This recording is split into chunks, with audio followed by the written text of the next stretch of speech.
Vamos a trabajar todo lo que hace referencia a la parte de rotaciones y todo lo que se llama dinámica rotacional, que es un tema que a mí me encanta, es sumamente bonito y no sé por qué cuando uno empieza en física, es uno de los temas de física, uno es uno de los temas que más dificultad traen. Y yo lo recuerdo así también, ¿verdad? Yo me acuerdo que a mí Torques me costaba, toda la parte de dinámica rotacional me costaba mucho entenderla, entender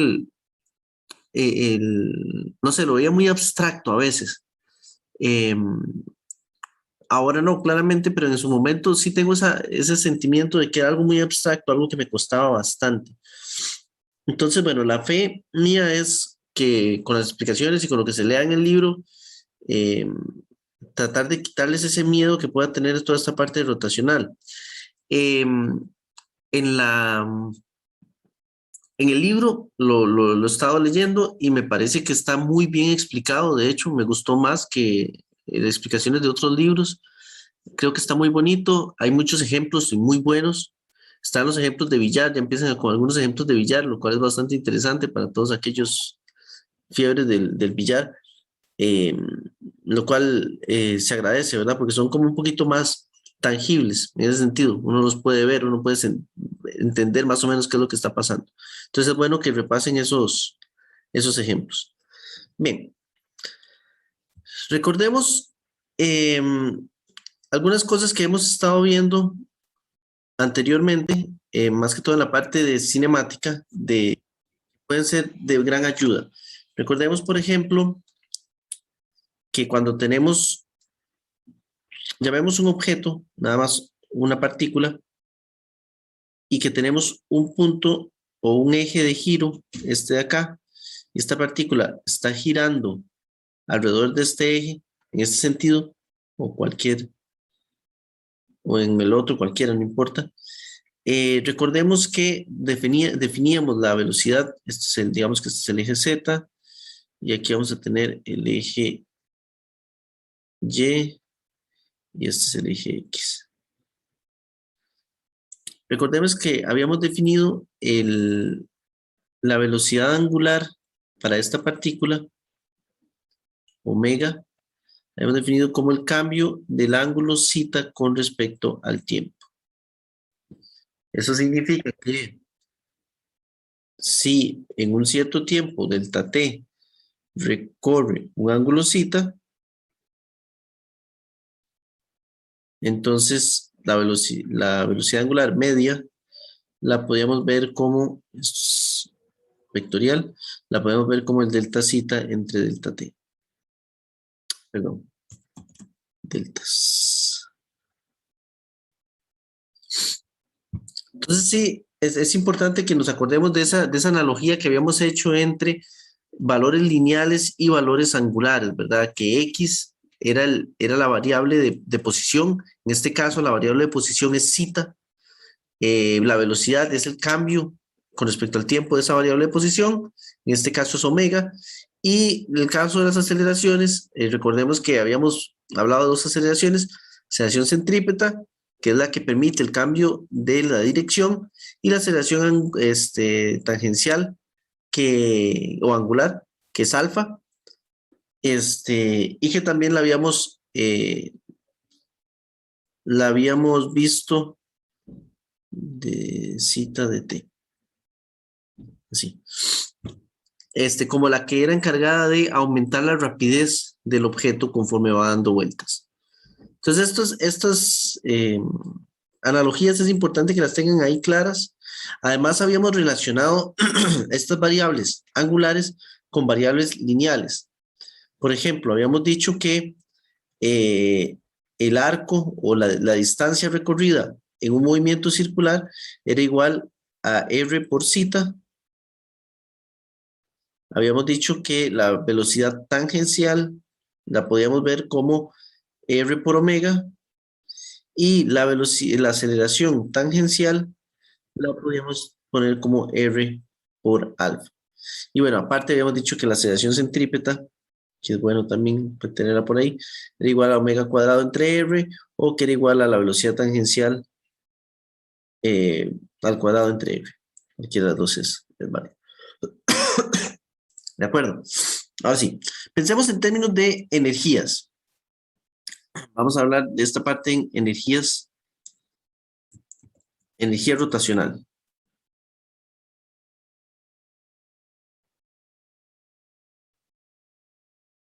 Partamos, eso sí, de la energía cinética lineal. K es igual a 1/2 de la masa por la velocidad al cuadrado. Pero ahora recuerden que si estamos en un movimiento circular, entonces esta velocidad la podemos ver como una velocidad tangencial. Entonces yo puedo cambiar esto por R por omega. Y entonces podemos acomodar K para una única partícula igual a 1/2 de la masa por R al cuadrado, omega al cuadrado. ¿De acuerdo? Ahora sí, rotación, aquí me falta una N, rotacional. Ahora bien, ¿qué pasa cuando en vez de tener una única partícula tenemos muchas partículas? Imaginemos un objeto cualquiera. Vamos a ver, pensemos en... Los físicos siempre dibujamos lo que llaman una papa. En la papa o el frijol, ¿verdad? Imaginemos que esto es un objeto en 3 dimensiones, una papa cualquiera. Tenemos los ejes X, Y Z también, o ZXY, o como quieran llamarlos, y que este objeto está rotando en alguno de los ejes, o alrededor de alguno de los ejes. Digamos que alrededor del eje Z está rotando. ¿De acuerdo? Entonces, para determinar la energía cinética de todo el objeto, simplemente eh, tenemos que tomar en cuenta cada una de las partículas de este objeto. De manera que para objetos sólidos, o sea, objetos con muchas partículas,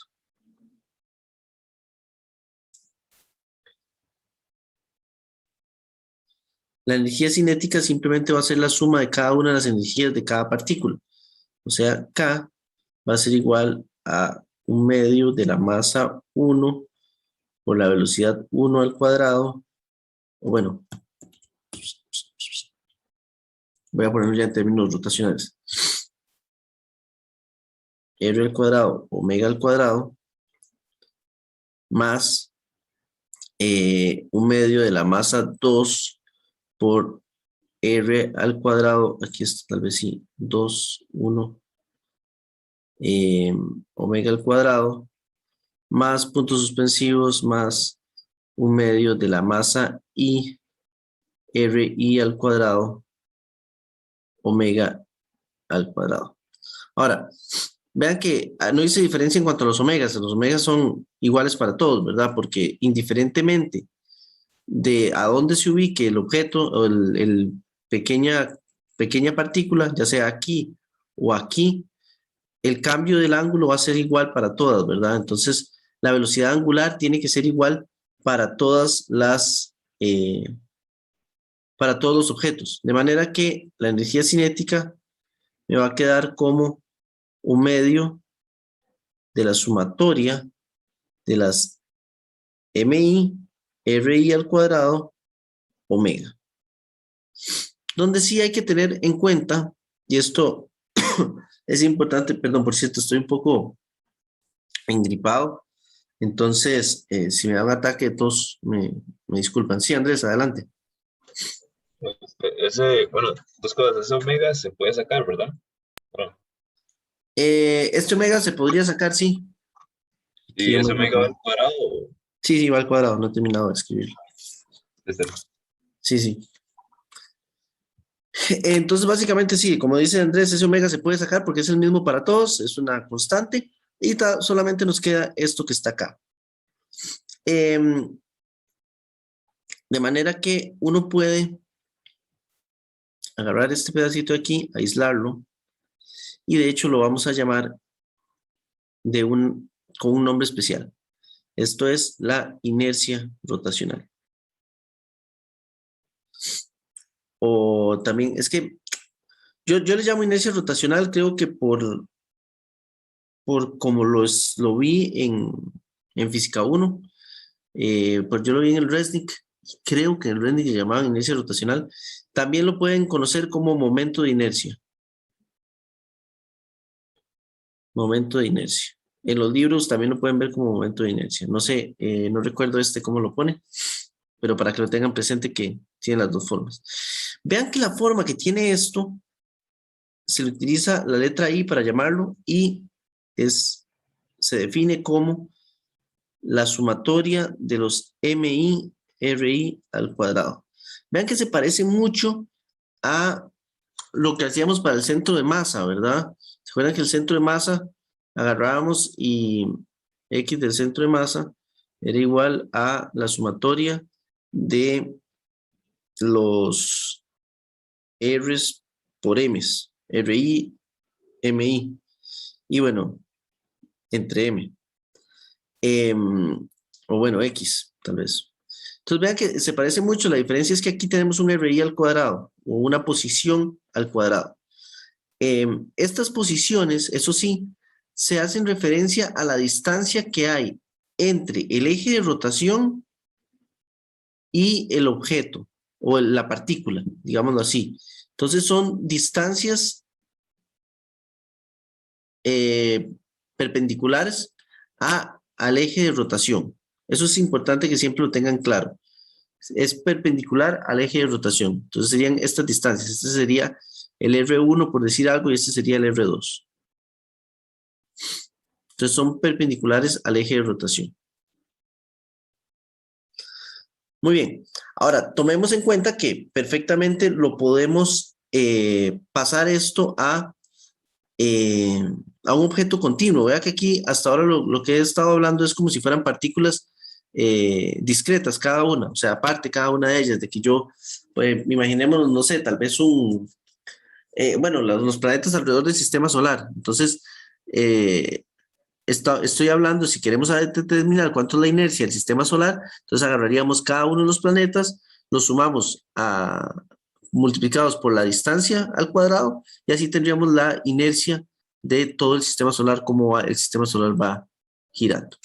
Ahora, también otra cosa importante es que hagamos la analogía de qué es esa inercia. Recordemos que K era igual a un medio de la masa por la velocidad al cuadrado de manera lineal. Y aquí estamos teniendo que K rotacional va a ser igual a un medio de la inercia por omega al cuadrado. Vean que se parece, bueno, aquí lo que estoy haciendo es nada más cambiando la I, ¿verdad? La inercia rotacional. Entonces vean que si ya habíamos dicho que V es equivalente a omega, un medio es una constante, significa que la masa y la inercia son análogos. ¿Cuál es el significado de la masa?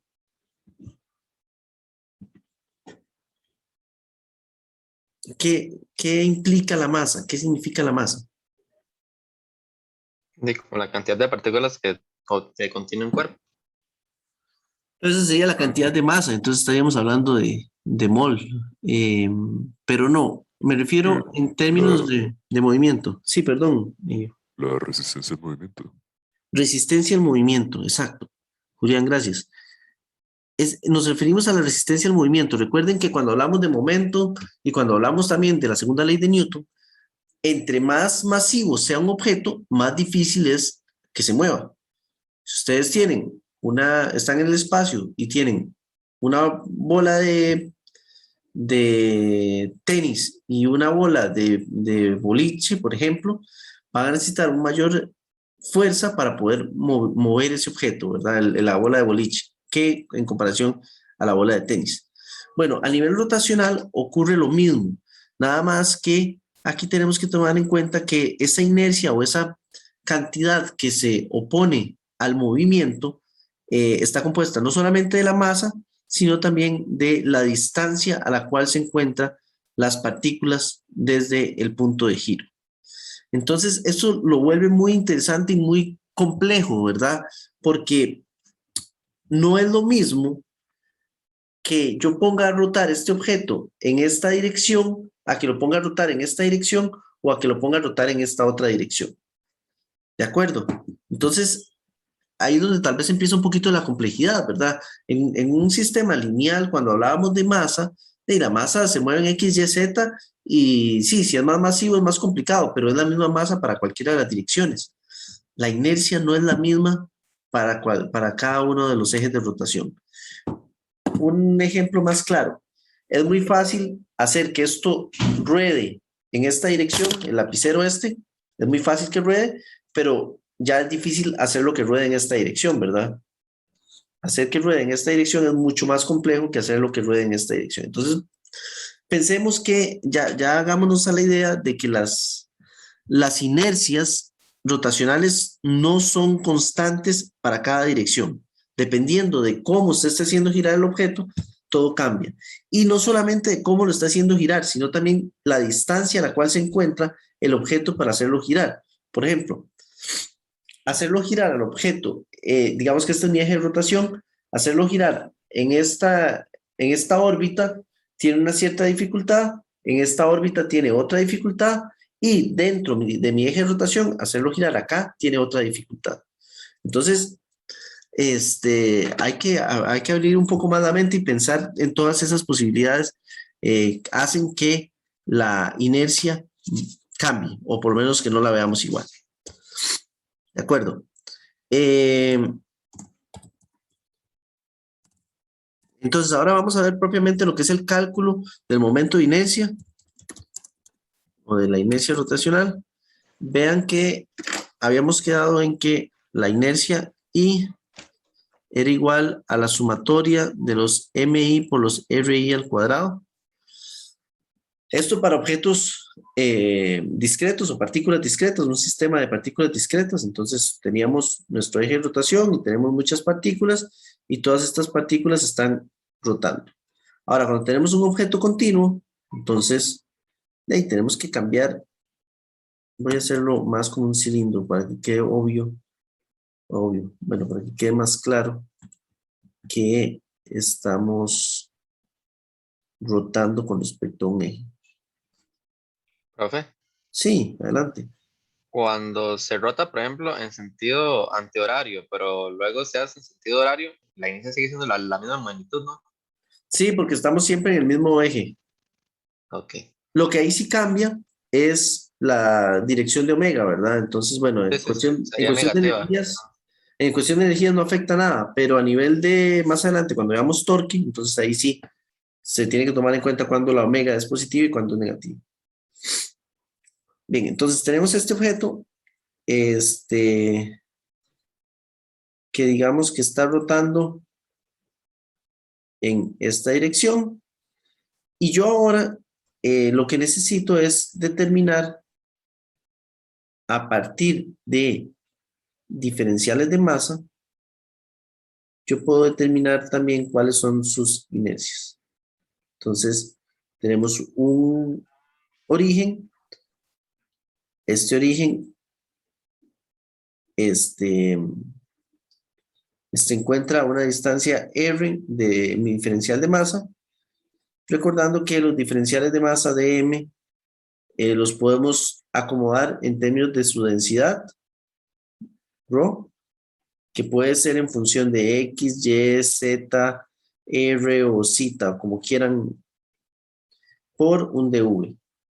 Y hacemos este cambio porque podemos definir más sencillamente los límites volumétricos del objeto que definir un diferencial de masa. El diferencial de masa no lo sabemos cómo definir. Entonces, cambiamos una integral de masa a una integral de volumen. Entonces, lo que hacemos es que la inercia va a ser igual a la integral de volumen de ρ, bueno, ρ de x, y, z, o de r, o como quieran verlo, por RI al cuadrado, perdón, por R al cuadrado. Donde está R, acuérdense, siempre tengan presente que esa R hace referencia a la distancia perpendicular. La distancia perpendicular que hay desde el punto de origen hasta el DM. Este es el M. Profe, Sí, ¿qué es lo que está después de la integral, ese símbolo? Rho, sí. Este símbolo es el símbolo de Rho y es como una P, pero así como alargadita. Nada más que a mí me sale curva, siempre la hago así. Profe, a ese DM se le puede llamar también como eje de rotación, o estaría mal. Al DM. Ajá, No, el DM es el diferencial de masa. ok. El diferencial de masa. Entonces, ¿qué significa el diferencial de masa? Recuerden que lo que hacemos para pasar de una sumatoria, que es lo que teníamos aquí, a una integral, lo que hacemos es que dividimos el cuerpo en pequeños pedacitos de masa, que les llamamos diferenciales de masa, y sumamos sobre todos los diferenciales de masa, y que esa suma la vemos como una integral, o es una integral. Entonces sumamos sobre las contribuciones de cada uno de esos diferenciales de masa para obtener el valor total de la inercia. Básicamente ese es el procedimiento en palabras. Ahora bien, esta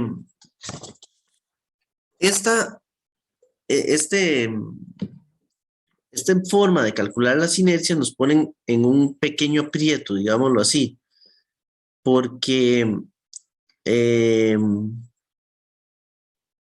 perdón, vamos a ver. Bueno, sí, en caso de que si la densidad ρ, voy a hacer, antes de hablar de cómo resolver esto, voy a hacer algunas expresiones. Esta densidad es una densidad de masa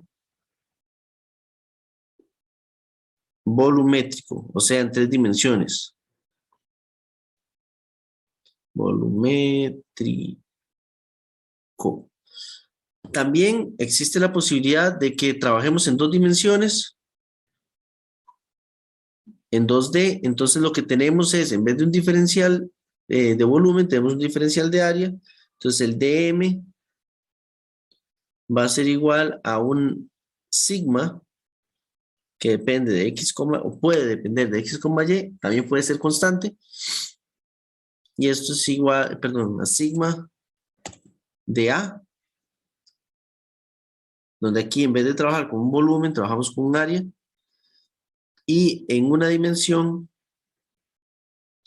el dm viene dado por lambda en una dirección S, X, Y o como quieran llamarlo, por un dl, diferencial de longitud, de X, de Y, de Z. Entonces, en este caso, esto de acá puede verse, sigma va a ser igual como la masa total del objeto entre el área que tiene. Este lambda es igual a la masa del objeto entre su longitud, y esta densidad volumétrica ρ se puede ver también como masa entre volumen. Esto es importante, más que todo cuando tenemos densidades que son constantes. Entonces uno las puede sustituir, puede sacar esta densidad, se puede sacar de la integral y uno la cambia por masa entre volumen dependiendo de qué es lo que uno conozca del problema. Entonces va a depender mucho de qué es lo que sea que nos están pidiendo. Ahora bien, les decía que esta manera de resolver estas integrales nos trae un problema al ser diferenciales de volumen o de áreas, porque entonces habría que trabajar como integrales triples o integrales dobles, lo cual complica mucho la situación. Complica en el sentido de que ustedes todavía no lo han visto en cálculo 3, y a pesar de que no es nada del otro mundo, no lo vamos a hacer acá. Entonces, por falta de tiempo, honestamente. Pero yo recuerdo en alguna ocasión, cuando no existía física para físicos, yo lo di para ingenieros, y cuando era solo una sola cosa, yo les di cómo hacer integrales triples, integrales dobles, y nadie se quejó. Pero bueno, dado que existe la posibilidad de que alguien reclame ese tipo de cosas, entonces desde hace mucho se decidió que en este curso no se iba a ver este tema con integrales triples e integrales dobles. Lo que sí podemos hacer es parametrizar, como hicimos igual en la parte de centro de masa. Entonces, ¿qué es lo que normalmente aparece en los exámenes y en las tareas? Un objeto extraño que pueda tener una densidad de área o de volumen que sea fácilmente simplificable a una sola dimensión por simetrías y por cosas del estilo, y se les pide que calculen la ubicación del centro de masa y la inercia rotacional con respecto a ese punto, asumiendo que va a rotar alrededor del centro de masa. Entonces, básicamente eso es lo que normalmente se les pide hacer en un examen o en la tarea, para que lo tengan ahí en cuenta. Es el tipo de problema normal y clásico. Bien, dicho esto, es importante que, como no me voy a poner a hacer las integrales triples, sí les voy a dar una serie de casos que es importante que manejen. Las inercias de algunos objetos regulares o comunes, porque los van a necesitar, por ejemplo, para hacer cálculos de energía, inercia de, perdón, de objetos comunes.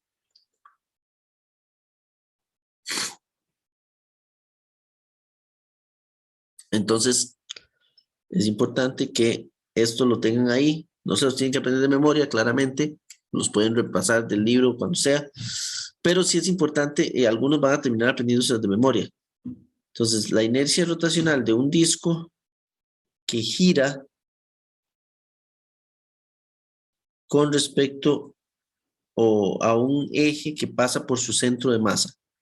Entonces, ahí está el centro de masa. El eje de rotación sería lo traspasa de manera que él está girando de esta forma y su inercia es de 1/2 de la masa por el radio al cuadrado. Vean que el disco podría también girar de esta otra forma, como una moneda cuando uno le pone a dar vuelta, ¿verdad? Piensen en el disco como una moneda, por ejemplo. Entonces, ustedes pueden hacer que una moneda ruede, entonces lo tiran rodando, que sería esta, pero también lo pueden poner a bailar, entre comillas. Entonces ahí, cuando está bailando, sí necesitarían la inercia en esta otra dirección.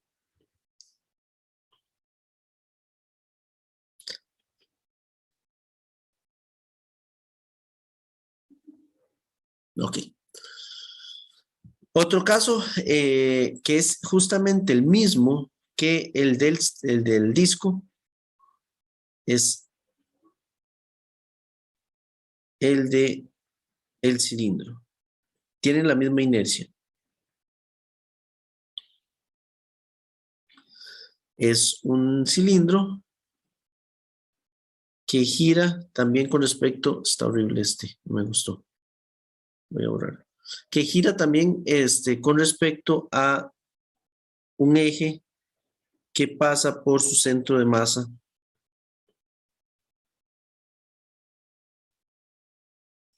Y esto es un disco sólido, un cilindro sólido. Cilindro sólido de radio R. Eso es importante. Radio R aquí. Radio R. De acuerdo. Entonces, analicemos por qué, a pesar de que un disco y un cilindro sólido son sumamente diferentes, porque tienen la misma inercia rotacional. ¿A alguien se le ocurre alguna idea? ¿Podría repetir la pregunta? ¿Por qué, siendo objetos tan diferentes, un disco y un cilindro sólido, por qué si son tan diferentes tienen la misma inercia rotacional? Sí, Andrés. No sé, se me ocurre que, digamos, el cilindro es como una circunferencia, bueno, un disco, para decirlo, pero replicado un montón de veces para atrás. Eso es cierto, sí. Sí, por Se ahí tiene que anda el ver. asunto. Pero entonces, ¿por qué esta longitud de aquí no me afecta? Porque, porque se basa, toda la inercia está basada con respecto al radio, o se centra en el radio del objeto. ¿Por qué? ¿Por qué se centra solo en el radio del objeto? Esa es la pregunta justamente. Puede ser porque la rotación se da en un solo eje. Exacto. Porque L no está rotando. Vean que L es paralelo al eje de rotación. Aquí está el eje de rotación y este es L. Son paralelos. L da vueltas alrededor del eje de rotación, pero L en sí no rota.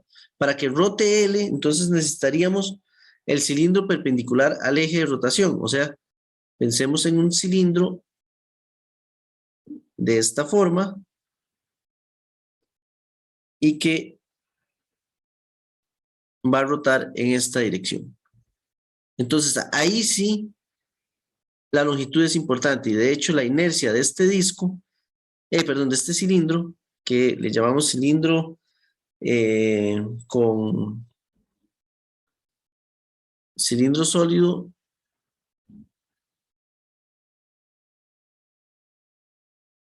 con rotación perpendicular al eje. Más complicado.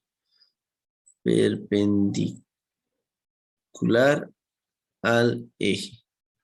Y la inercia de este es igual a 1/4 de mr al cuadrado más 1/12 de ml al cuadrado. Entonces vean que en este caso el cilindro rota tanto en el eje, vean que el eje de rotación es este, ¿verdad? El que está, voy a ponerlo en rojo, el que está en color rojo, este es el eje de rotación. Entonces, todo el sistema gira en este sentido. Entonces, evidentemente, él está girando, pero también hay radios que también los obliga a girar. Los radios que están aquí en esta dirección. Entonces, también depende del radio, pero también depende de la longitud. Entonces, es muy interesante cómo objetos que puedan ser muy distintos tienen la misma inercia rotacional porque están girando bajo las mismas condiciones. Aquí esto también tiene un radio R y una longitud L. ¿Qué otro caso hay? Hay casos también interesantes como el anillo.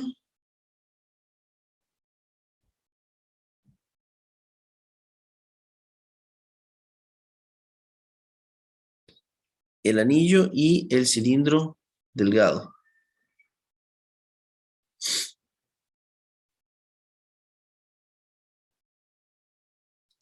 Entonces, en estos casos, tenemos que pensar que toda la masa está concentrada en el radio R. Toda la masa está concentrada en el radio R. Y la inercia es igual a mr al cuadrado. Entonces, de nuevo, vean qué interesante si comparamos estas dos. La inercia de un disco y de un cilindro sólido es menor que la de un cilindro delgado o un anillo. ¿Por qué pasa esto? Por la distribución de masas. Recuerde que habíamos hablado, en algún momento dijimos que dependía de la ubicación de cada una de las masas. Entre más lejos se encuentren las masas del centro o del eje del giro, mayor inercia va a tener. Entonces, esto lo hace muy interesante porque en el caso del disco, la misma masa M, asumiendo que las masas estas M sean las mismas, la masa está distribuida a lo largo de todo el radio.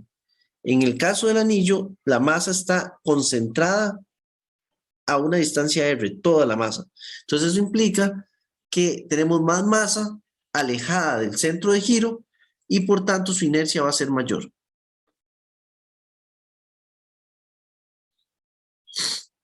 Igualmente con este cilindro delgado,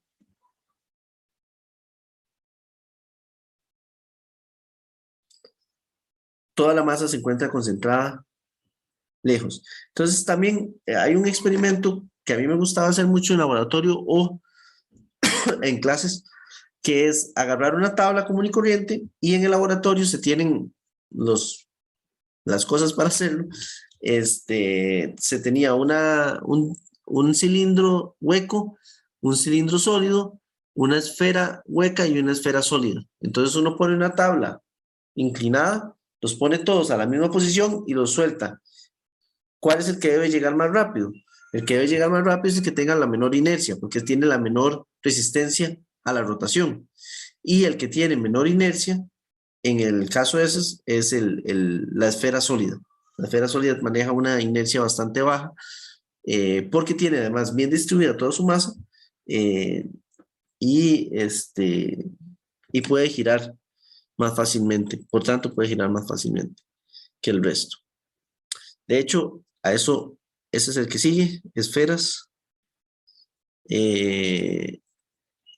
Bueno, no, primero antes de la esfera voy a poner la varilla delgada. Profe, ¿no sería un poco más difícil a nivel físico, tanto a nivel físico como algebraico, de visualizar la dinámica rotacional en una esfera? ¿Por qué más difícil en una esfera? Porque a mi parecer las esferas cuando son completamente opacas no se les puede ver movimiento y nada más puede ser que tal vez si la Ah, varilla tiene algo es que se percibe algo de movimiento.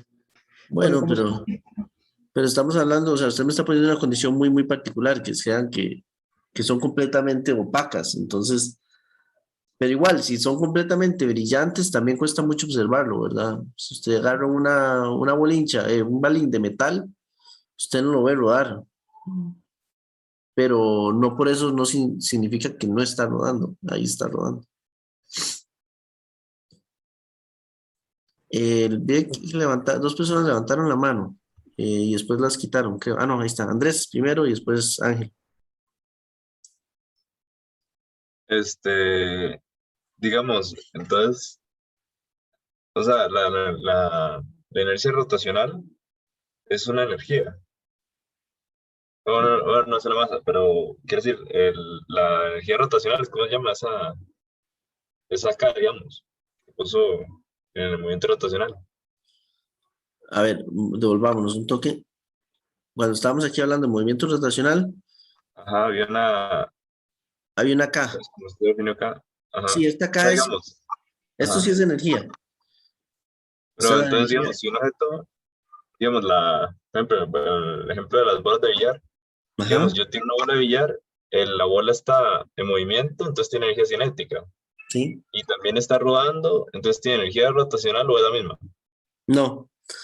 Más adelante vamos a llegar a esa demostración, pero sí, cuando están rodando, cuando se les llama rodar, o sea, tienen movimiento traslacional, su centro de masa se está moviendo y por tanto tiene una energía cinética del centro de masa y además Mm. al estar rotando, todas sus partículas tienen una energía cinética rotacional. Ok, ok. Entonces tienen las dos, pero eventualmente vamos a llegar a esos, pero hoy mismo o si no, la próxima clase. Mm. De hecho, estaba viendo esta semana bueno, a mí me encanta, pero es pesadita en ese sentido. Hay mucho que tenemos que ver. Bien, la varilla delgada, que está rotando en este sentido, está moviéndose así. Depende únicamente perdón, puse H, es L al cuadrado.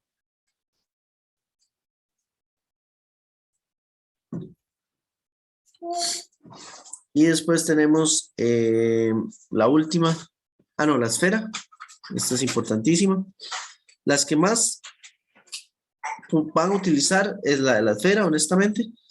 La esfera sólida es la más común, que tiene una inercia de 2/5 mr al cuadrado.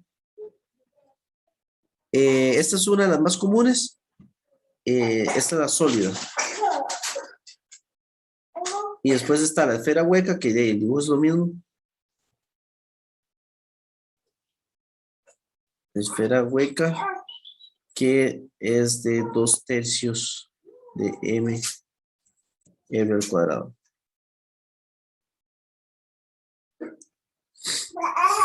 Vean que indiferentemente, en el caso de la esfera y la esfera sólida y la esfera hueca, indiferentemente de su, perdón, del eje de rotación, es igual, ¿verdad? El eje de rotación siempre es el mismo. Eso sí, y vale la aclaración, lo voy a poner aquí en el título, a través de su centro de masa.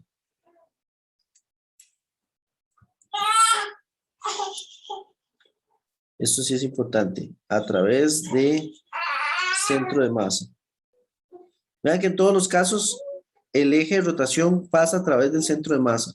Igualmente para la esfera sólida y la esfera hueca, tiene que pasar por su centro de masa, que en estos casos es el centro, ¿verdad? El centro geométrico, el centroide. En ese sentido no hay ningún problema. Pero sí es importante eso, que lo tengan claro, porque no es lo mismo que yo pase. Perdón, Ángel quedó, yo no leí la palabra Ángel, ¿verdad? Entonces, ya casi le doy la palabra, Ángel. No es lo mismo que yo ponga a girar una esfera que a través de su centro de masa, un eje que pasa a través de su centro de masa, que la ponga a girar, por ejemplo, acá. Entonces ya esto es un eje que no pasa por el centro de masa y ahí hay que calcularlo de otra manera distinta, ¿de acuerdo? Entonces eso ténganlo también presente.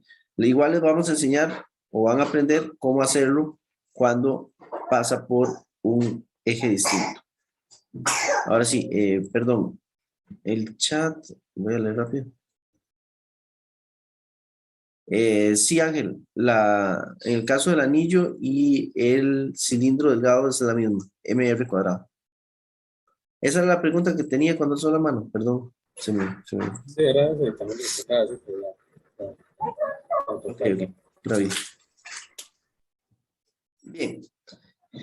Y ya nada más me queda una más por ver, y esto también es importante para unos casos muy, muy específicos que a veces salen en problemas, que es el de la placa. Una placa, vamos a ver si la dibujo correctamente.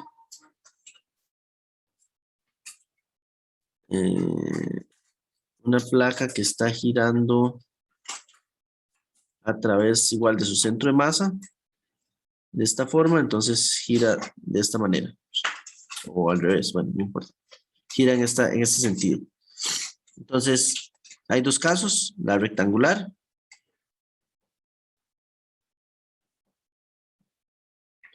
donde para eso necesitamos conocer la distancia A y la distancia B. Voy a poner B aquí al lado, B. Entonces, en el caso de la rectangular, tenemos que es igual a 1/12 de la masa por A al cuadrado más B al cuadrado. Y si es cuadrada, una placa cuadrada,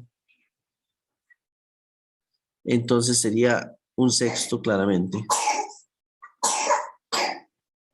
de M por A al cuadrado. Ahora vean, con la placa hay una cuestión muy, muy interesante que a veces confunde cuando aparecen los problemas. Como por ejemplo cuando es una puerta que gira. Entonces hay que tener un poquito de cuidado, ¿verdad? Cuando tenemos una puerta que gira, la puerta que gira, obviamente no gira de esta forma, sino que gira en un eje que no pasa primero por el centro de masa, entonces eso es algo que vamos a tener que ver más adelante, pero que está a un costado. Entonces, haciendo el análisis que hablaba antes de las longitudes que están rotando, en el caso de una puerta, o sea, esa placa que está rotando de esa forma, ¿cuáles longitudes están rotando? Rotarían A, vean que A es perpendicular a este eje, pero rotaría también C. B es paralelo al eje de rotación, entonces B para una puerta no afecta. La que sí afecta va a ser C. Entonces, si ustedes andan buscando la placa que gira alrededor de su centro de masa, pero aquí en el centro, por ejemplo, Entonces, en vez de tener un medio de la masa por a al cuadrado, b al cuadrado, tenemos un doceavo de la masa a al cuadrado por c al cuadrado. Entonces, ahí hay que tener mucho cuidado con las dimensiones que conocemos, ¿verdad? Ustedes para una puerta no necesitan el área de la puerta, necesitan tener más bien el espesor de la puerta y el ancho de la puerta. Entonces tomen eso en cuenta. Como les digo, bueno, todavía hace falta para poder responder esto completamente. Este es el siguiente tema que viene, que es la parte de los de ejes paralelos. Pero vamos a hacer un pequeño receso acá, si les parece bien, porque necesito tomar agua y porque ya se me está brotando la tos. Entonces hagamos un receso, nos vemos a las 4:02, si les parece bien. Ok, ok. Pura vida, ya casi nos vemos. Ok. Entonces, podemos o debemos reconsiderar situaciones en las cuales a partir de la rotación mis sistemas pueden cambiar. Entonces, por ejemplo, podríamos pensar en el caso de las máquinas de Atwood, donde tenemos rotación de una polea. Entonces, ahora como tenemos rotación de una polea, podríamos calcular cómo esa polea está afectando mi sistema en términos de energía, o lo podemos hacer también, calcularlo en términos de fuerzas y torques, que todavía no lo hemos visto. Entonces, vamos a ver problemas en los cuales se nos van a combinar cosas y se nos van a agregar, digámoslo así, el hecho de que hayan objetos rotando. Bien. Ahora, entonces, bueno, para cada uno de esos casos, si ustedes le están hablando de un disco, les están hablando de un cilindro, perdón, dame un segundo.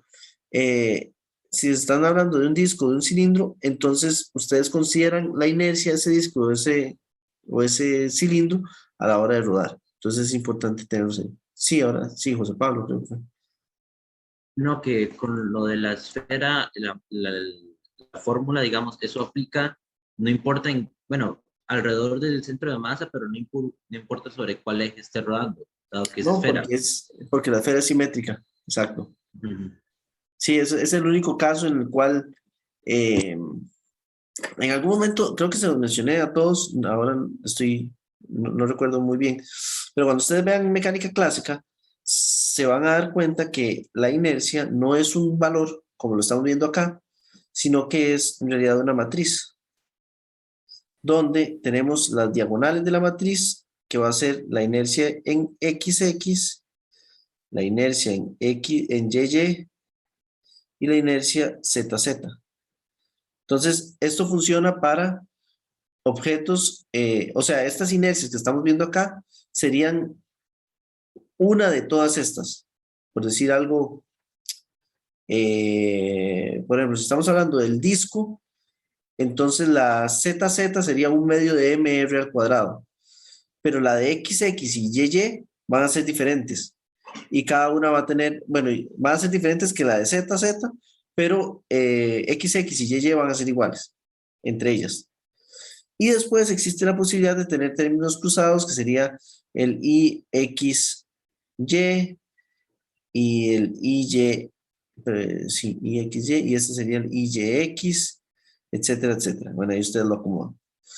Entonces, al analizar esto como un todo, tenemos que trabajar con tensores y no trabajamos con vectores como estamos haciendo en este caso. Entonces, aquí sí hay que tomar en cuenta que son cantidades tensoriales y que se vuelve más complejo todo. Nosotros las que conocemos, perdón, Christopher, nada más de la última cosa que digo. Nosotros las que vamos a utilizar o que conocemos en este curso son únicamente las que van en estas direcciones. Si es que las conocemos todos, usualmente solo usamos una de ellas. Ahora sí, Christopher, perdón. Que si esos son determinantes. No, el determinante, no, el determinante es una operación que usted le aplica a una matriz. ¿Y esto qué es en sí? Se le llama tensor, el tensor de inercia. Así ese es el nombre que tiene, tensor. es una cantidad matemática, o sí, es un elemento matemático, se llama tensor y permite hacer operaciones cuando estamos trabajando con más dimensiones. Entonces, por ejemplo, todos aquellos que están interesados en toda la parte de astrofísica, por ejemplo, todo lo que tenga que ver con eh, todo lo que tenga que ver con manejo eh, de la física alrededor de los agujeros negros, básicamente es resolver una ecuación, que es una ecuación que propuso Einstein para ver lo que ocurre en el horizonte de eventos, y hay, y no sé si infinitas, pero hay miles de maneras diferentes de resolver esa ecuación. Es una ecuación tensorial, y dependiendo de lo que usted proponga como input para esa ecuación, usted va teniendo los diferentes resultados. Entonces, así como han aparecido cosas como los agujeros blancos o los agujeros de gusano, por ejemplo, a partir de la resolución de esa ecuación, se obtienen resultados que se pueden interpretar físicamente y que les permite a los astrofísicos predecir objetos físicos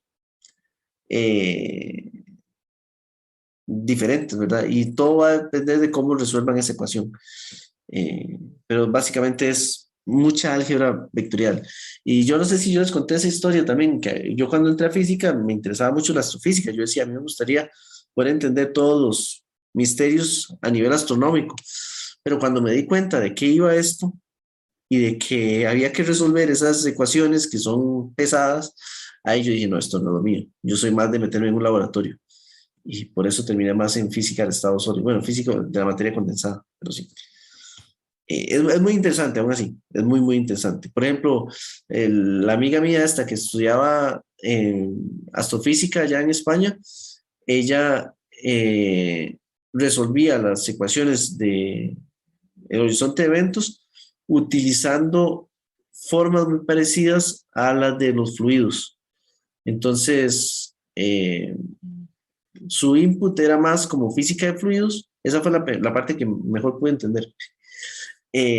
Hacía muchas resoluciones de física de fluidos aplicado en agujeros negros y podía obtener resultados un poco diferentes a los que se habían visto hasta ahora, por ejemplo. Cosas por el estilo son que a mí me parecen bastante interesantes. Bien, ok.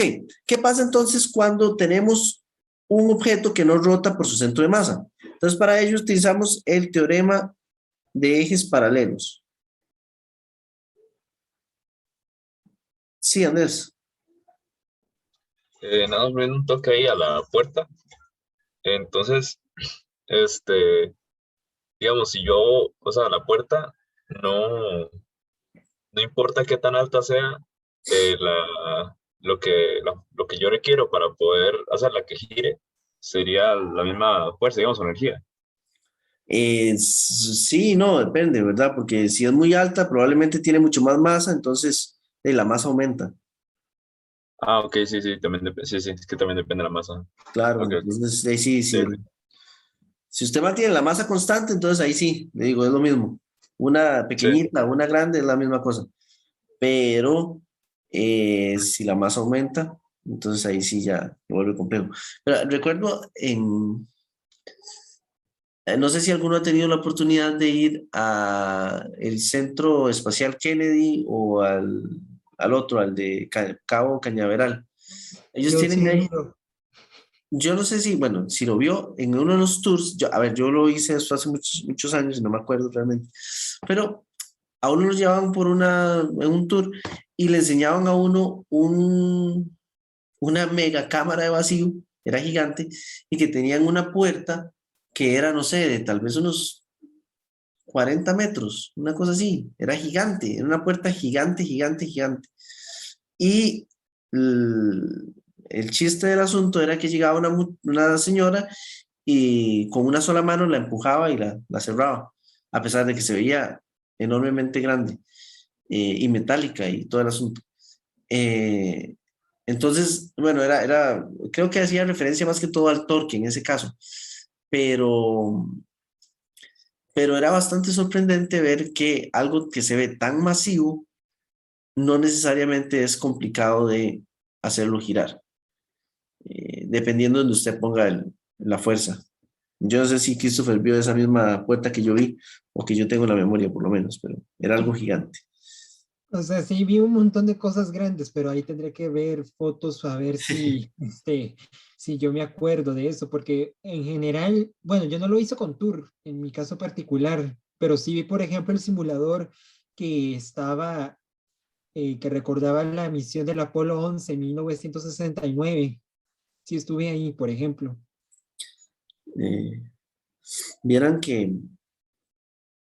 ahora que veo que los compañeros están diciendo que no conocen ni Estados ni Costa Rica. Bueno, yo tampoco conozco mucho Costa Rica y me arrepiento montones.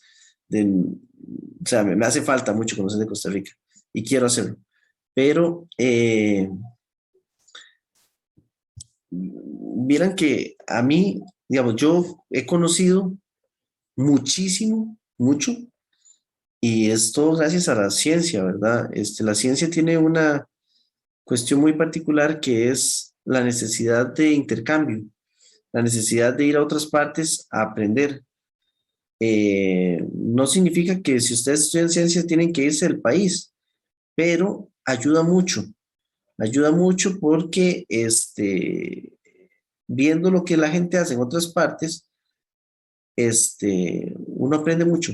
Entonces, bueno, primero conocí varios países gracias a que gané ferias nacionales de ciencia y tecnología. Entonces fui a Estados Unidos, fui a Brasil, fui a México, todo pago.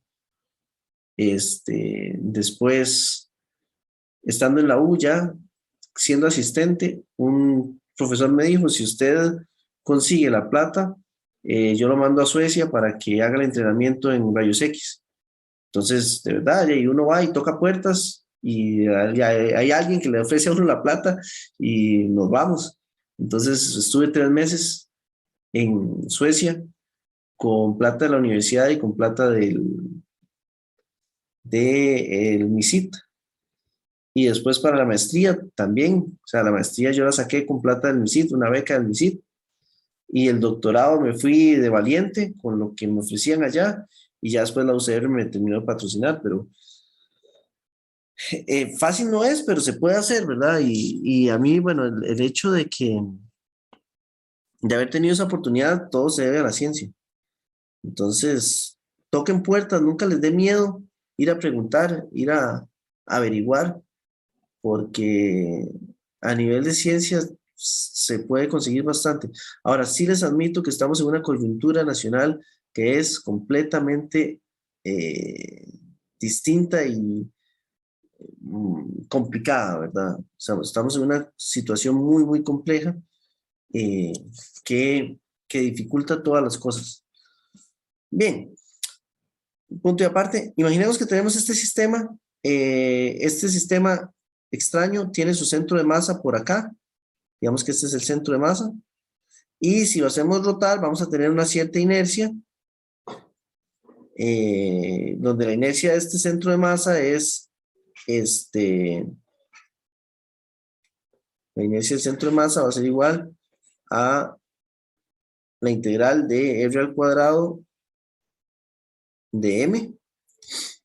Pero ahora imaginemos que nos dicen que no va a girar en su centro de masa, sino que va a girar alrededor de otro eje que se encuentra en un punto P.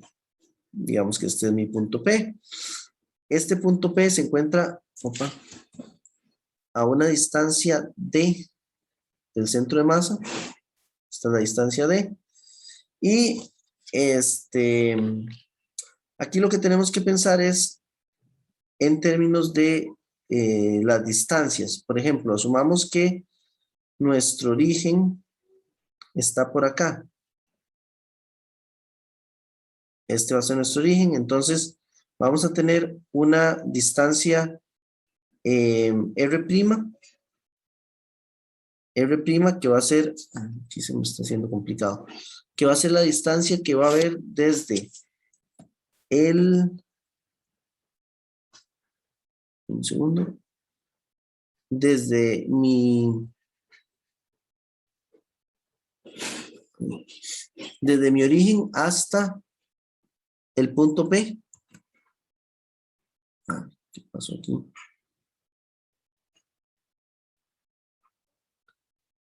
Hasta el punto P. Aquí esta va a ser la distancia R', la distancia R, que es la distancia que hay desde mi origen hasta el punto R, de manera que yo sé que R al cuadrado es igual a X al cuadrado más Y al cuadrado, y que R' al cuadrado es igual a X' al cuadrado más Y' al cuadrado. Entonces, de nuevo, voy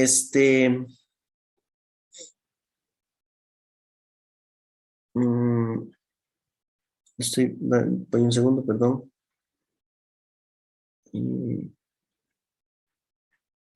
Profe, una preguntita. Sí, adelante. Ese otro punto que no es P, ¿cuál sería el origen? Centro de masa. Ah, este otro punto de acá. Sí, no, eso es lo que estaba viendo. Justamente pensé que era el origen, pero no lo debería de ver como el origen, perdón. Ese punto no es el origen, ese punto es mi ubicación del centro de masa, lo dije mal. Mi ubicación del diferencial de masa. Esa fue la confusión aquí, que yo también estaba viendo mis notas y yo no, esto no es el origen, este es mi diferencial de masa, es el DM.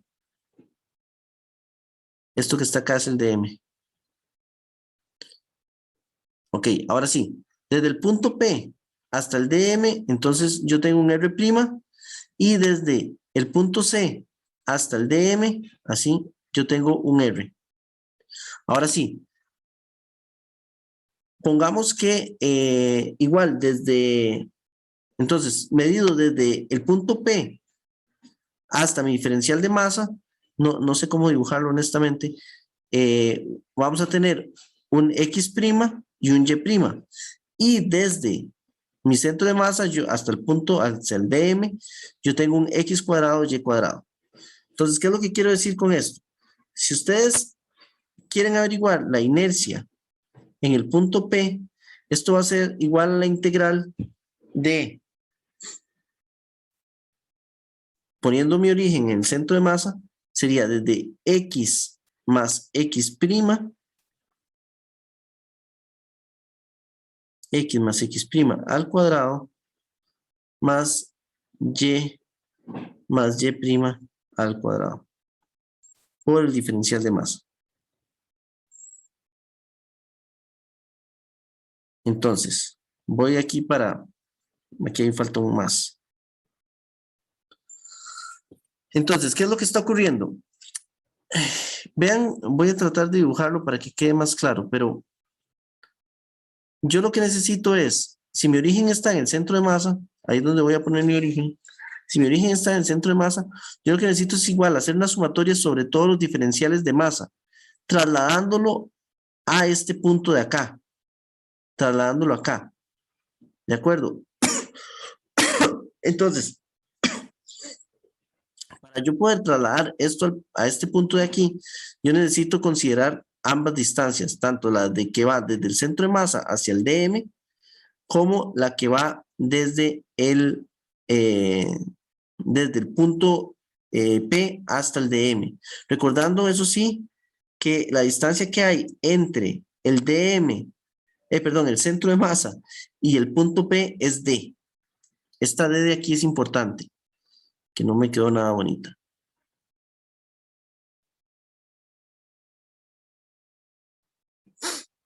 Ahora, lo que estoy haciendo aquí es una simple y llana demostración. Ustedes lo que van a utilizar es el resultado final. Nada más que quiero que sepan de dónde viene esto. Profe, pero es que, perdón, no entendí el dibujo. Ok, voy a ver si lo puedo dibujar de otra manera. Es que tal vez no es la manera más idónea. Voy a ver. Imagínense que esto es la vista desde arriba. Mi centro de masa está acá.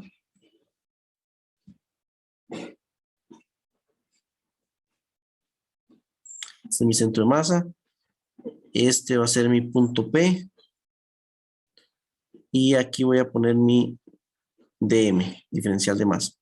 Entonces, de aquí a acá hay una distancia D. de aquí a aquí hay una distancia R y de aquí a acá hay una distancia R'. De manera que si lo vemos en términos de X y Y, vean que voy a usar el rojo.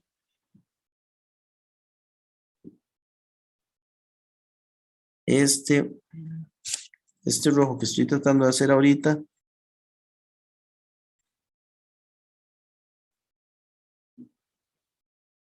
este va a ser X y este va a ser Y. Y los prima van a ser,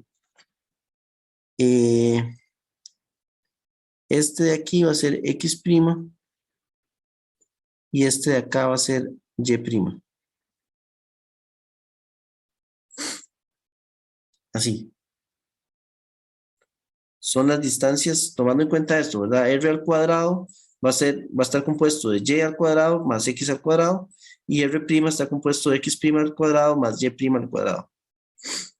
Entonces, para poder yo determinar la suma de todas las diferenciales de masa que hay acá, recuerden que por ¿cómo se llama esto? Por definición, yo lo que tenía era masa por radio al cuadrado, ¿verdad? Entonces, de otra forma también la integral de R al cuadrado de M.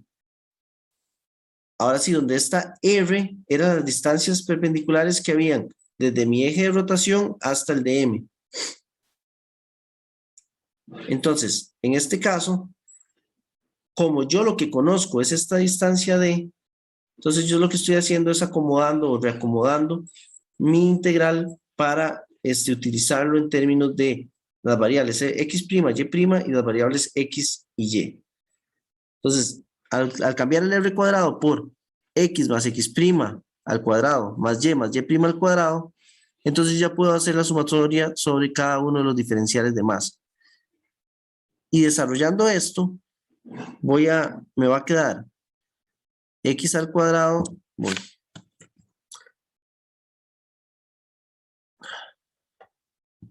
voy un segundo, perdón. Me va a quedar la integral X al cuadrado más 2 veces X' más X' al cuadrado más Y al cuadrado más 2 veces Y' más Y' al cuadrado. Todo esto multiplicado por el dm. Y lo que pasa aquí es que si yo junto y junto ciertos valores, por ejemplo, X al cuadrado más Y al cuadrado por el dm más 2x X' dm más 2, bueno, integral Y dm más X' al cuadrado más Y' al cuadrado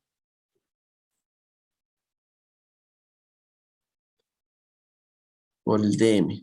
Entonces dividí esa integral en esos diferentes factores. ¿Por qué? Porque esto que tenemos acá es R. Y R por el dm, esto me va a dar directamente la inercia del centro de masa. ¿De acuerdo? Esto que está acá, va a ser mi distancia. Ah, ok, aquí es donde está la confusión mía. Esto que está aquí es mi distancia d al cuadrado. Esto es d al cuadrado. Y esto es una constante, entonces de manera que todo esto me queda d al cuadrado por la masa. Y esta que está aquí va a ser igual a 0 y esto también va a ser igual a 0. ¿Por qué va a ser igual a 0? Porque yo estoy puedo sacar el 2 y el X' de la integral, porque solamente voy a integrar X por el dm, y al integrar X por el dm, lo que estoy haciendo es calculando el centro de masa. el centro de masa de la variable X, pero mi origen está en el centro de masa, por lo tanto, esto me va a dar 0, ya que lo que voy a decir es que el X del centro de masa está en 0. Entonces, esto que está acá, lo que me va a dar es el X centro de masa, que es igual a 0, y esto está Y centro de masa, que es igual a 0. Entonces, estas dos integrales se me cancelan y nada más me queda esto. De manera que la inercia en el punto P va a ser igual a la inercia del centro de masa más D al cuadrado entre M. Donde D al cuadrado entre M, y aquí es donde tengo que corregir esto que dice aquí, D al cuadrado entre M, es lo que uno conoce, que es usualmente la distancia que hay desde el centro de masa hasta el punto P. El error que cometí es decir que X' era desde el punto P al DM. No.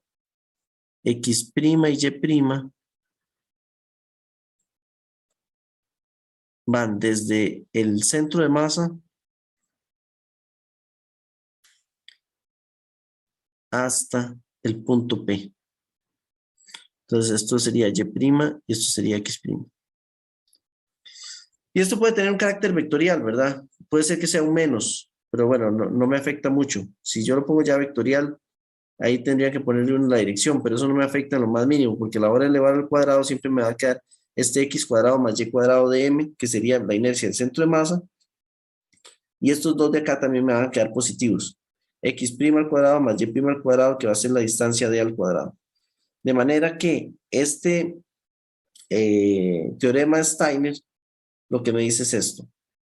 Y esto es lo más importante, que ustedes con lo que se tienen que quedar y lo que más van a utilizar. Si ustedes tienen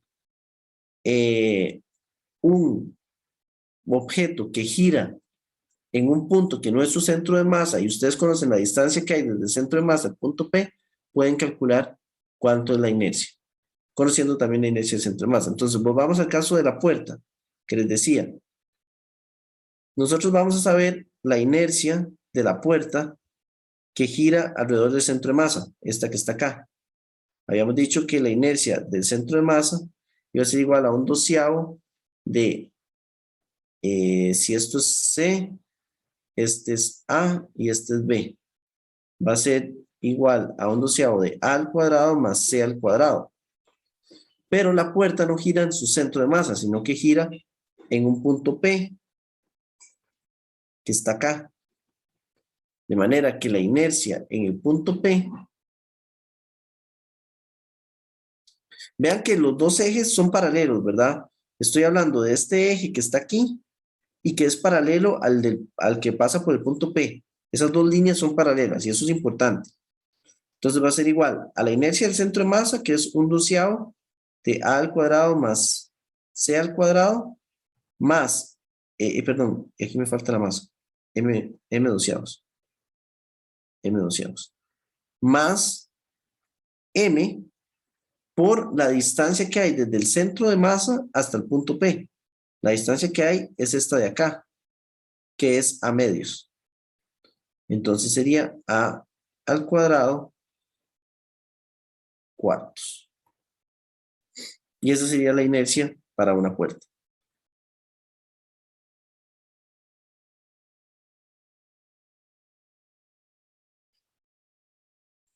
Profe, ¿de dónde sale ese 4? Porque es la distancia de al cuadrado, ¿verdad? Entonces, la distancia es A medios. Entonces sería A al cuadrado entre 2 al cuadrado. Ok, gracias. Uh-huh.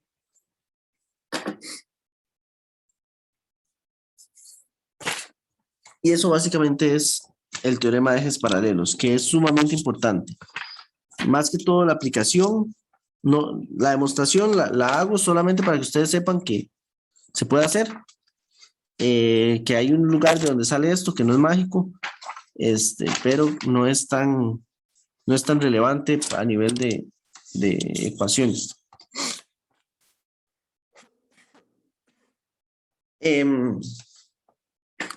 Para ir completando algunas cosas,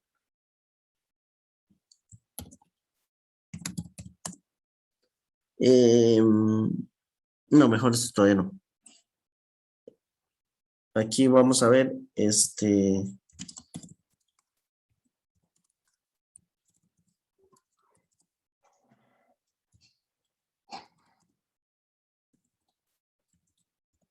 para la rotación. Lo que vamos a hacer ahora es ver qué pasa con la segunda ley de Newton cuando tenemos un objeto que rota.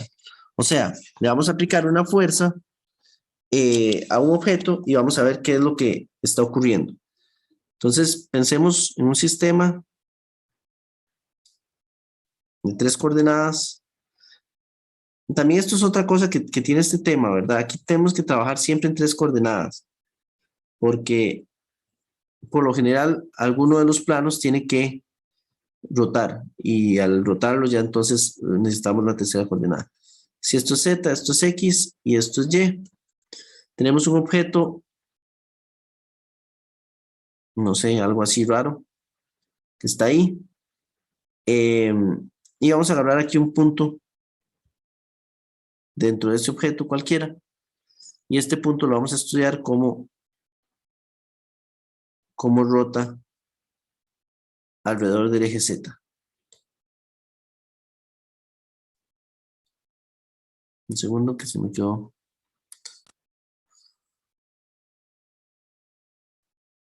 Se me cerró el OneNote.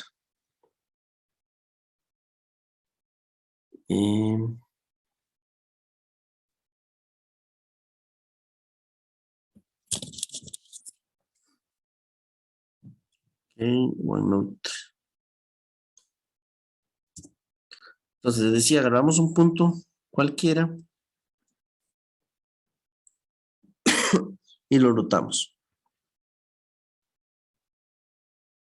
Ahora, ese punto lo vamos a rotar porque justamente allí estoy aplicando una fuerza que voy a decir que es una fuerza tangencial, que voy a llamar Ft. En ese punto, ¿verdad? Entonces ustedes le están aplicando ahí una fuerza y esa fuerza va a hacer que todo el sistema rote. Desde mi origen, esto se encuentra a una distancia R. Este punto se encuentra a una distancia R. Y lo que voy a estudiar es qué ocurre con las fuerzas o qué efecto tienen las fuerzas sobre ese punto. Entonces, la fuerza tangencial es igual a la masa esta, M1, por la aceleración tangencial.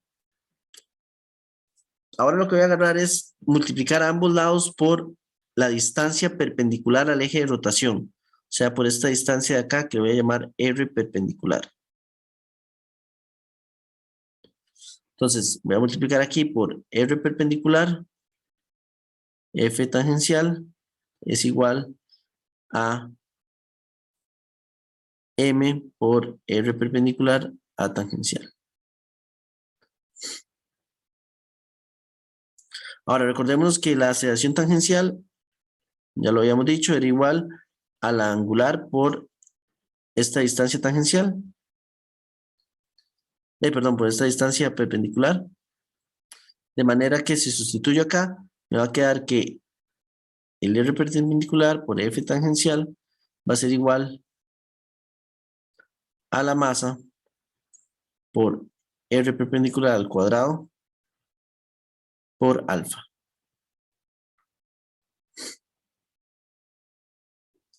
Esto que está acá, M por R al cuadrado, se parece, o bueno, es para una partícula su inercia. De manera que me va a quedar que R perpendicular por la fuerza tangencial va a ser igual a la inercia por alfa.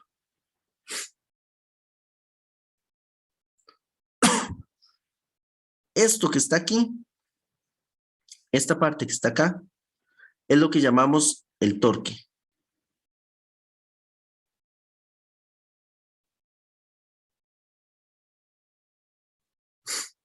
Y formalmente, el torque se define como R cruz F. En esta demostración que les acabo de hacer aquí arriba, el asunto es que esta fuerza que estoy aplicando es una fuerza que siempre tangencial al movimiento. Y la distancia R también siempre es perpendicular, pero perfectamente la fuerza F puede ir en otra dirección, ¿verdad? De nuevo, este es el objeto que está girando, piénselo así, así, veámoslo así. Este es el objeto que está girando y yo le estoy aplicando una fuerza que es perpendicular y siempre tangencial al movimiento.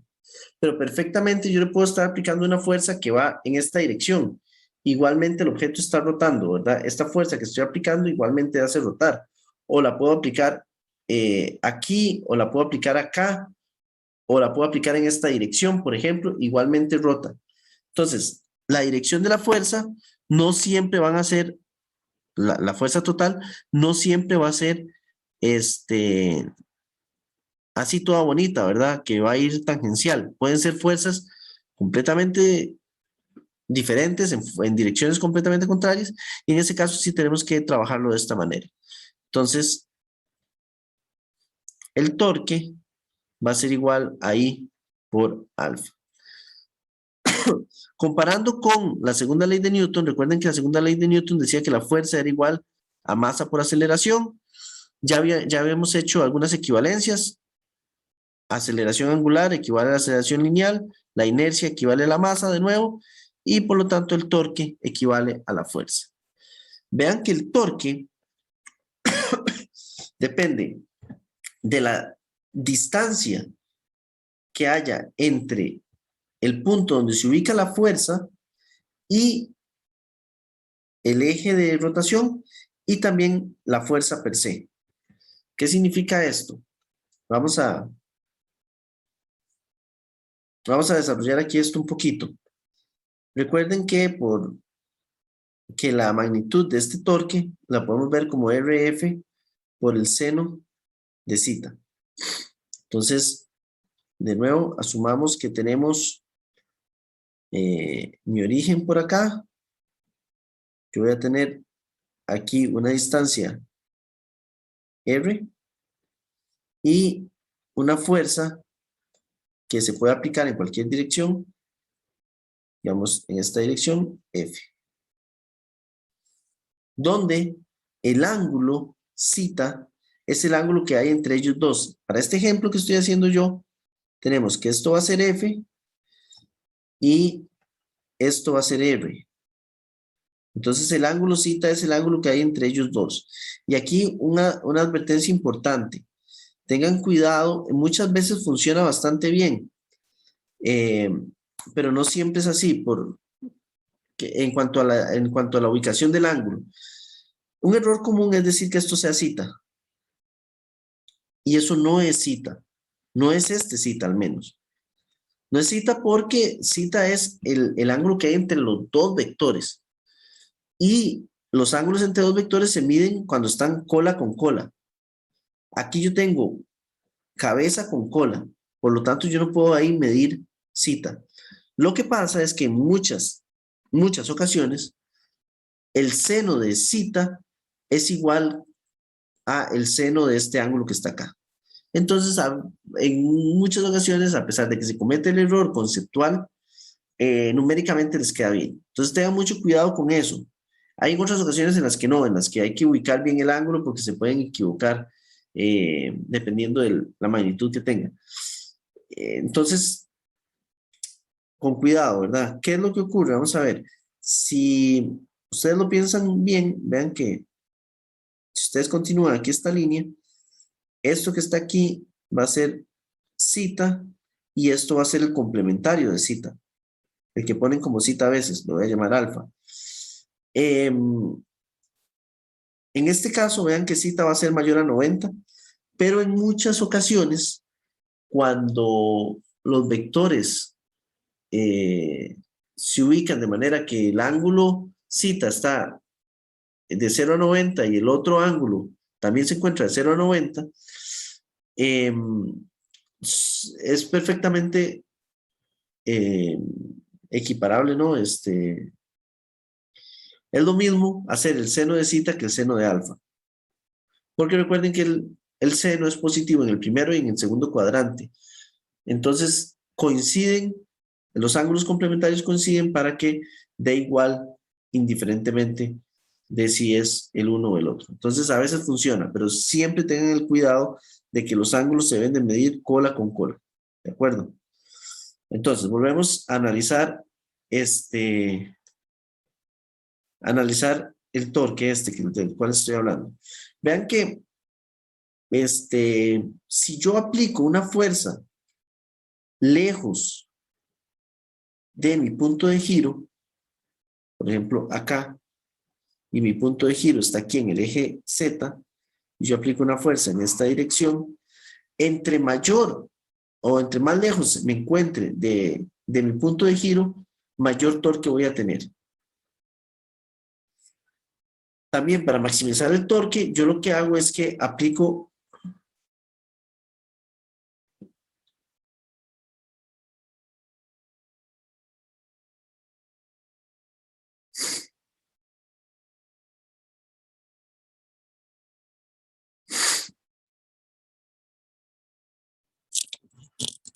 hola, volví. No sé dónde quedé. Quedó en la parte de la fuerza del ángulo que estaba hablando ahí de cómo era que se obtenía. Ok. Entonces, volvemos acá. Entonces, lo que les decía era, ok, el ángulo se mide siempre cola con cola, ¿verdad? Eso es importante. Lo otro era, no sé si esto lo escucharon o no, lo que les decía era que, ay, no sé si estoy grabando también. No sé si estoy grabando. Sí está grabando, profe, sí. Sí, gracias. Ahí. Lo otro que les decía es, cuando ustedes tienen un objeto y lo quieren girar, entre más lejos apliquen la fuerza con respecto al eje de rotación, mayor va a ser el torque que ustedes generen. Piénsenlo así. Digamos, yo tengo aquí este libro, ¿verdad? Aquí tengo un libro. Si yo quiero, vean que las hojas del libro giran con respecto a este punto, ¿verdad? Este es el punto de rotación para las hojas. Si yo quiero abrir este libro, lo más fácil es que yo aplique una fuerza lo más lejos de mi punto de giro. Entonces, si yo aplico una fuerza acá, es relativamente sencillo para mí abrir este libro. Ahora, si yo aplico una fuerza con un R muy pequeño, lograr que esto se abra me implica un mayor esfuerzo. Y de hecho, si aplico la fuerza directamente donde está mi eje de rotación, no hay manera de que yo pueda hacerlo rotar.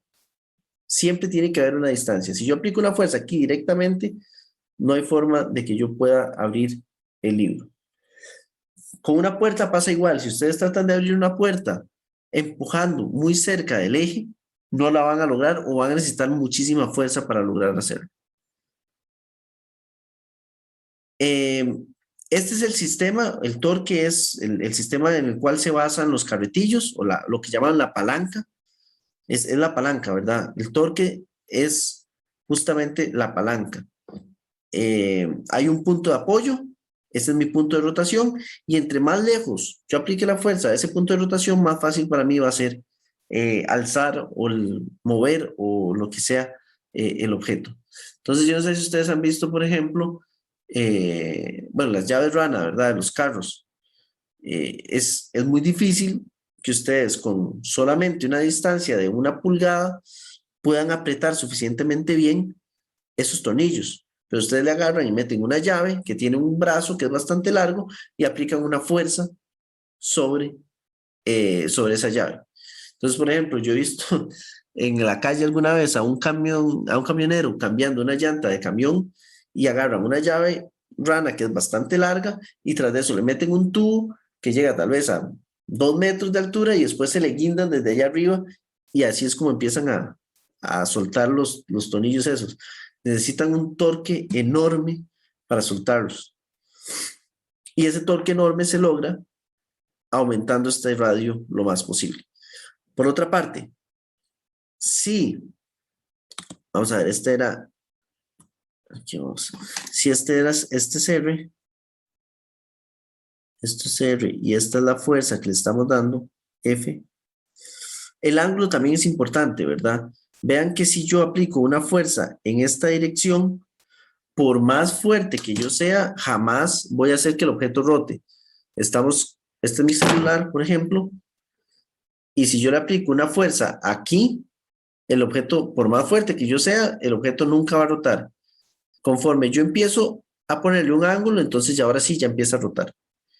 Y el torque se vuelve máximo cuando ese ángulo entre la distancia hasta el radio R y la fuerza es 90 grados, entonces tenemos un máximo de torque. Entonces lo ideal siempre es obtener o ubicar las fuerzas a 90 grados con respecto al radio. Si pensamos en, por ejemplo, una polea, entonces las poleas son muy interesantes porque al trabajar o al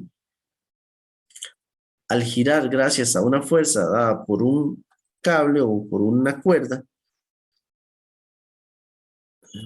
cambiar el color.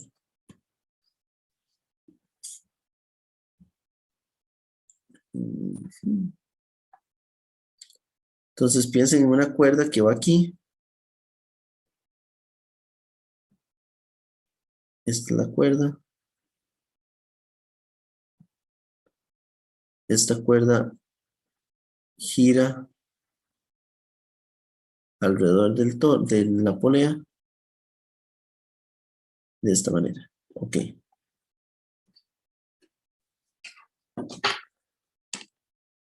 Lo que está pasando es que se me está acabando la batería.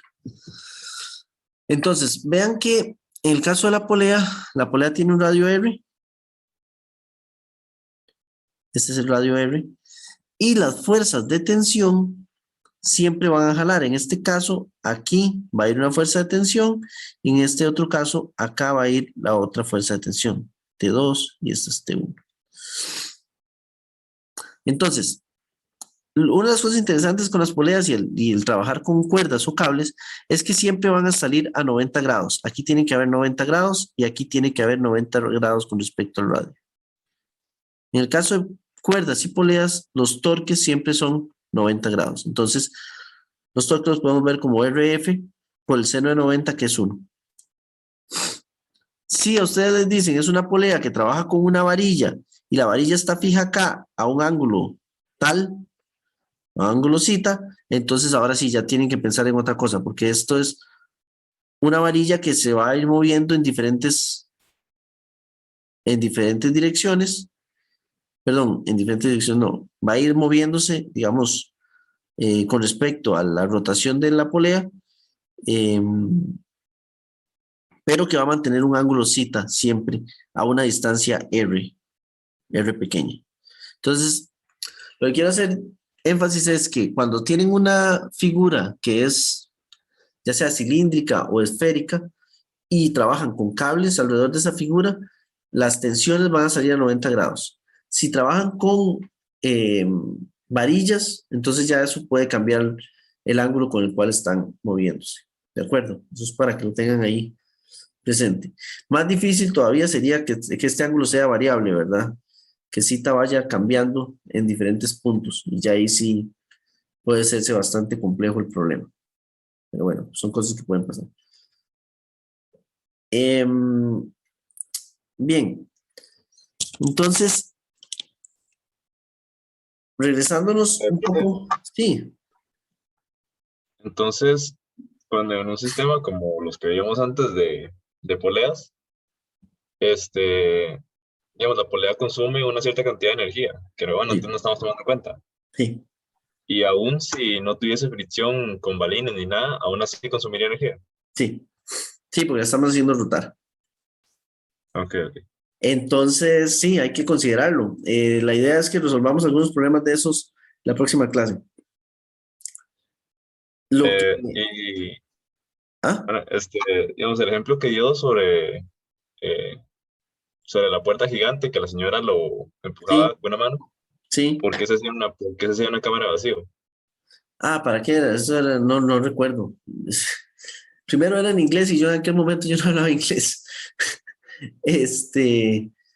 Y asumo Asumo que era para hacer algún tipo de experimentación con equipos satelitales o con cabinas o con... Pero no me acuerdo qué era.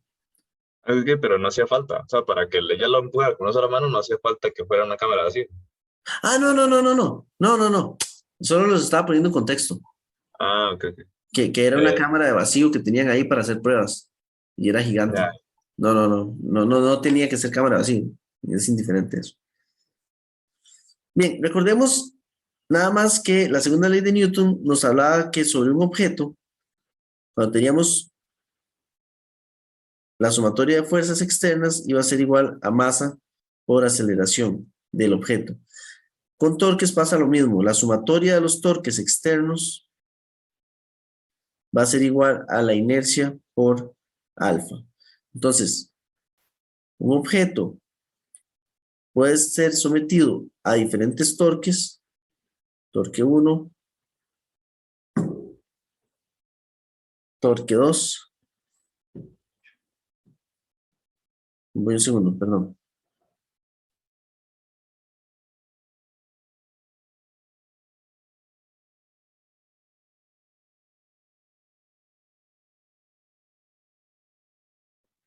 Ok, torque 1, torque 2, torque 3, cual sea la cantidad de torques que hayan disponibles, que hayan sobre este objeto, la sumatoria de todos estos torques va a ser igual a la inercia por la aceleración angular.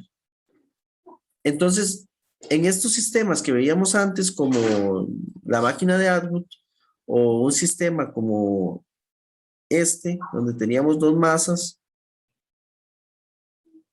aquí vamos a tener la polea, esto es M1 y esto es M2. Tenemos que considerar varias cosas. Tenemos que considerar en cuál es la dirección del movimiento, por ejemplo. Si vamos a decir que el movimiento es de esta forma, entonces vamos a asumir también que la polea va a rotar en esta dirección. Ya para resolver estos problemas, lo que hacemos es sumatoria de fuerzas en X y Y para la masa 1, para la masa 2, y ahora también tenemos que hacer sumatoria de torques para la polea, donde los torques, en este caso, van a estar dados por las tensiones T1 y T2. Y eso es otra cosa. Ahora sí, las tensiones son diferentes a pesar de que sean la misma cuerda. La tensión que vamos a tener del lado derecho no es exactamente igual a la tensión que tenemos del lado izquierdo. Y eso cambia porque el simple movimiento de la polea me está afectando me va a afectar las tensiones.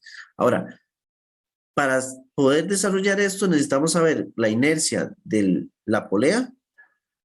Esto es polea, que usualmente se consideran como si fuera un disco o un cilindro. Entonces eso es lo que se hace. Entonces la próxima clase vamos a hacer varios ejercicios de este tipo y yo necesito irme porque tengo una pequeña emergencia. Entonces, cualquier cosa, si tienen alguna duda, alguna pregunta, me pueden ubicar por Discord o por cualquier otra de las métodos, de las formas. Muchísimas gracias por su atención, pero tengo que irme ya. Pero, profe, gracias, suerte. Bueno, Está bien, profe. profe, Hasta luego, gracias. gracias.